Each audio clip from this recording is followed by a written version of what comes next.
Dengan dalih tidak mau membubarkan diri, 14 orang ditetapkan tersangka saat aksi May Day, salah satunya adalah mahasiswa ilmu filsafat UI. Apakah benar kelompok tersebut diduga menyusup ke dalam aksi buruh?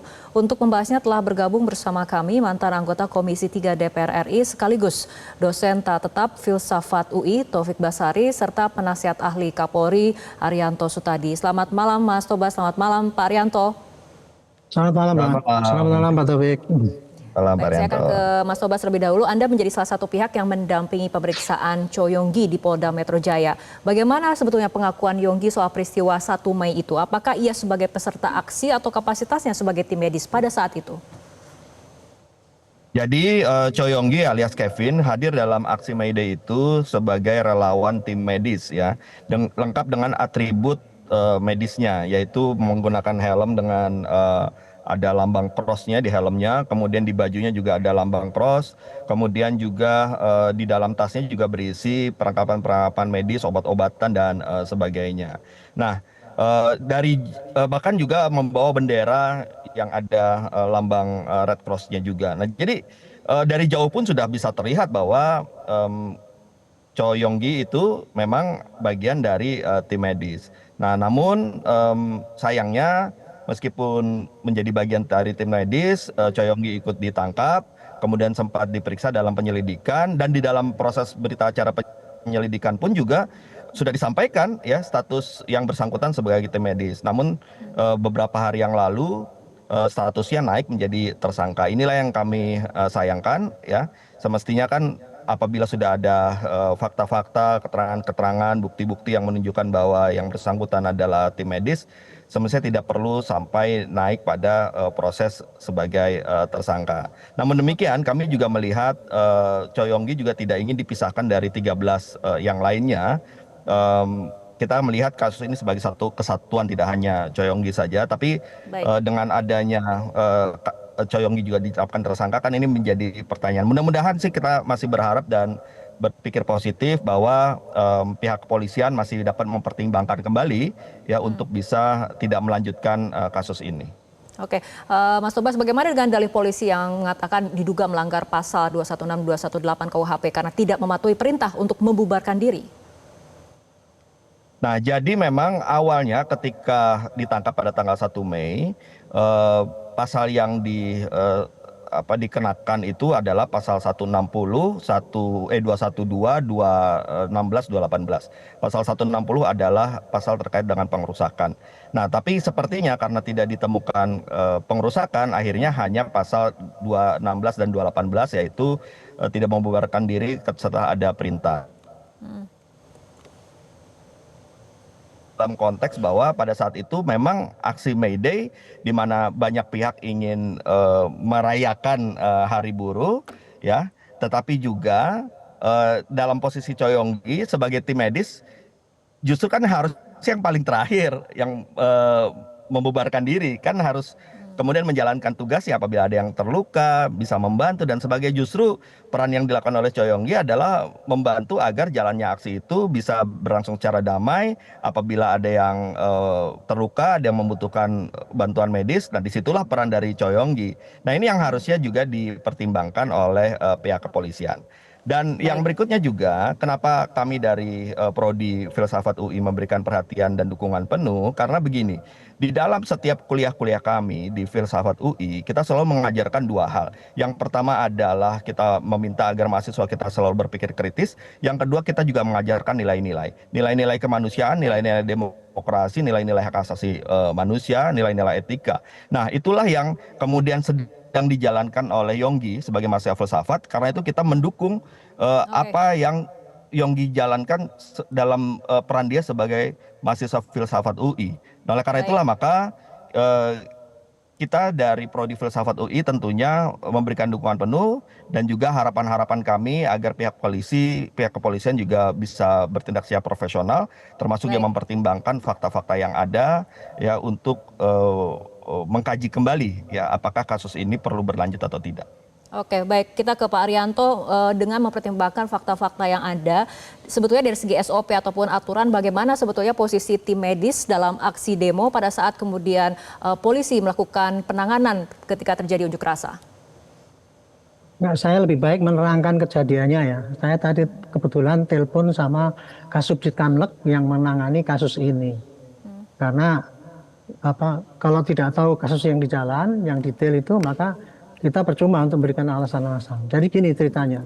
Kemarin itu 1 Mei kan terjadi ada demo ya. Kemudian terjadi kerusuhan memuncak, akhirnya kemudian diusirlah dengan water cannon itu. Diusir oleh water cannon, terus kemudian bubar, dan kemudian bisa ditangkaplah 10 orang. 10 orang itu kemudian ditangkap, kemudian disuruh duduk di pinggir jalan di jalan itulah, di jalan raya sekitar itu. Kemudian datang 4 orang. 4 orang yang itu tadi yang ada yang pakai tanda Tim medis. palang merah atau apa ya, pokoknya tim medis lah gitu. Dia katanya polisi marah-marah, dia ini melanggar demokrasi dan sebagainya, ini gitulah, memaki-maki dan sebagainya. Akhirnya oke, kalau gitu sekarang gini, ayo kita ke kantor polisi semua gitu. Oh, nggak mau dia menentang. Akhirnya terjadilah pemaksaan itu tadi gitu. Dan kemudian yang 14 orang itu dibawa ke kantor polisi. Di kantor polisi di sana diperiksa. Saya tidak tahu ya berapa hari meriksanya, kemudian dilepas karena pasal yang dikenakan itu ada 3, yaitu pasal itu 218, 212, 216, dan 218. Kalau ancamannya hukumannya sih kecil semua. Kalau yang nomor 1 tuh 212 itu melawan petugas ya, karena diperintahkan begini tidak mau gitu. Yang kemudian itu ancamannya K1,4 1 tahun 4 bulan. Kemudian yang kedua itu 216 itu tidak menuruti perintah untuk dibawa itu tadi ke kantor polisi, suruh bubar. Dan kemudian yang terakhir adalah ikut serta dalam kerumunan-kerumunan 218 itu pasalnya 4 bulan. Karena ancaman hukumnya cuma ringan, maka setelah diperiksa mereka dikembalikan, dipulangkan. Nah, kemudian ketika dipanggil lagi, itu kan kemarin diperiksa sebagai saksi ya, masih saksi. Kemudian dipanggil lagi, mereka tidak pernah datang. Terus bahkan kemudian menyiarkan berita itu diantaranya. Nah, kemudian ini kalau nggak datang pasti akan dikenakan perintah membawa ini tadi. Itulah kurang lebih ya prosesnya yang terjadi di lapangan itu. Jadi jangan diframingkan bahwa polisi itu sekarang udah tidak manusiawi dan sebagainya. Kita sudah berusaha manusiawi ya, tapi juga tetap menghargai juga hak-hak untuk orang menyampaikan pendapat. Tetapi kalau ini yang terjadi kan kerusuhan ini, sudah rame dibubarkan nggak mau, kemudian setelah dibubarkan sudah diamankan, ini datang lagi mentang-mentang, kemudian merasa bahwa ini Anda ini begini-begini gitu. Itu yang terjadi gitu. Nah, karena itu menurut polisi yang di lapangan dianggap itu melanggar pasal itu tadi, ya dia pasti bertindak kan. Tapi bertindaknya kan masih manusiawi ya. Dibawa, kemudian diperiksa, dan kemudian tidak ditahan. Dan kemudian dilakukan pemeriksaan, dan selanjutnya dipakai pemanggilan kembali. Gitu. Tapi mereka tidak mau, dan mereka memberitakan seperti itu. Kira-kira kejadiannya seperti itu. Jadi satu lagi tambahan. Ya. Tadi dikasih tahu ya, dari 4 orang itu, mereka kan mengaku tim medis, tapi ditanya identitasnya mereka nggak ngaku. Tadinya nggak ngaku dari mahasiswa mana mereka itu. Kan nggak punya kualifikasi sebagai tim medis juga. Data-datanya tidak ada. Kan. Di antara yang mereka itu 4 itu, ada yang membawa tang itu untuk membuka itu loh, memotong kawat duri itu, sama pendobrak itu, ada di tempat dia. Itulah barangkali yang saya anggap itu mereka dianggap jadi tersangka, patut diduga masuk di dalam kerusuhan gitu. Kira-kira gitulah penjelasan daripada Polda Metro yang masih. Baik, Mas Tobas, bagaimana tanggapan tadi dari persepsi Pak Arianto? Ya, yang jelas begini ya, untuk Choi Yong-gi misalnya, yang bersangkutan itu sudah jelas-jelas sebagai tim medis dengan atribut-atribut yang lengkap. Dan sudah disampaikan dalam proses pemeriksaan. Dan pihak kepolisian pun juga sudah tadi dalam keterangan persnya sudah mengakui bahwa ada 4 orang yang berstatus sebagai paralegal dan tim medis. Artinya clear, ada pengakuan juga dari pihak kepolisian terkait dengan itu. Nah, yang kedua, kalau kita bicara soal penegakan hukum, tentu kan penegakan hukum ini harus dilakukan dengan dasar harus ada mens rea-nya, ya, kehendak jahatnya. Jadi penegakan hukum ini kan dilakukan untuk tindak kejahatan. Yang menjadi pertanyaan, apa tindak kejahatan yang dilakukan oleh teman-teman ini ya, oleh Choi Yong-gi terutama misalnya sebagai tim medis. Kejahatan apa yang dilakukan? Apakah tadi misalnya kalau ada informasi bahwa protes terhadap perlakuannya yang ada, apakah itu merupakan kejahatan yang harus dipidana? Sementara kami dari pihak Prodi Filsafat tentu juga memikirkan masa depan kelangsungan akademik mahasiswa kami yang kalau misalnya meskipun ringan kasusnya, tapi kan nanti akan harus menghadapi catatan kriminal bahwa yang bersangkutan pernah melakukan tindakan kriminal misalnya.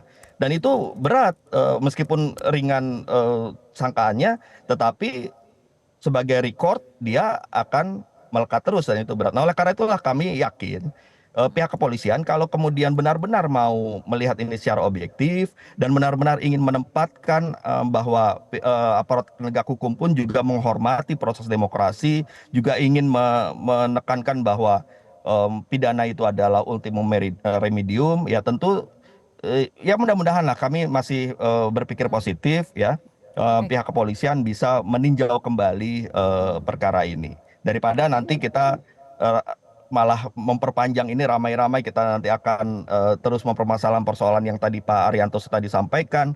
Nanti kita akan bicara soal bagaimana peran tim medis di dalam proses konflik misalnya yang harusnya mendapatkan perlindungan.